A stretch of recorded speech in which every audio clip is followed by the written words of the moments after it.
یہ ویڈیو جو آپ دیکھ رہے ہیں اسے آپ سکون باغیچہ بھی کہہ سکتے ہیں۔ یہاں محاذ جنگ سے لوٹنے والے ذہنی دباؤ میں مبتلا فوجی سکون کی تلاش میں آتے ہیں۔ اس باغیچے میں سرخ اور نارنجی رنگ کے پھول آپ کو نظر نہیں آئیں گے کیونکہ یہ رنگ شوخ اور خطرے کی علامت سمجھے جاتے ہیں۔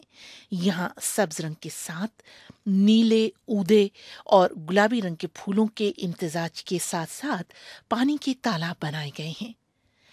پانی چاہے جھیل کی شکل میں ہو یا جھرنے کی، سکون بخش ہوتا ہے، جبکہ ٹھہرے ہوئے پانیوں میں اترتے آسمانی رنگ ذہن کو آسودہ کرنے کا کلیہ سمجھے جاتے ہیں۔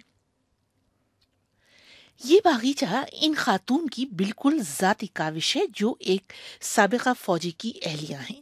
انہوں نے ہماری نامہ نگار کو بتایا کہ باغیچہ بنانے کے 2 مقاصد تھے۔ اولاً محاذ جنگ سے لوٹنے والے فوجی جس ذہنی کرب اور دباؤ سے گزرتے ہیں جو کسی عذاب جاں سے کم نہیں ہوتا، اسے اجاگر کیا جائے۔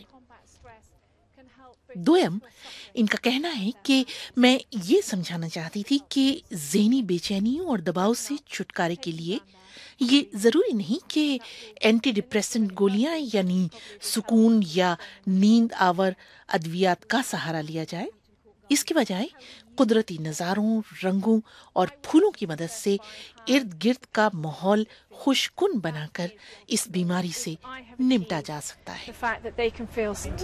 And what I wanted to highlight is how combat stress can help both those who are suffering and their families, and show their families how to help those get through it.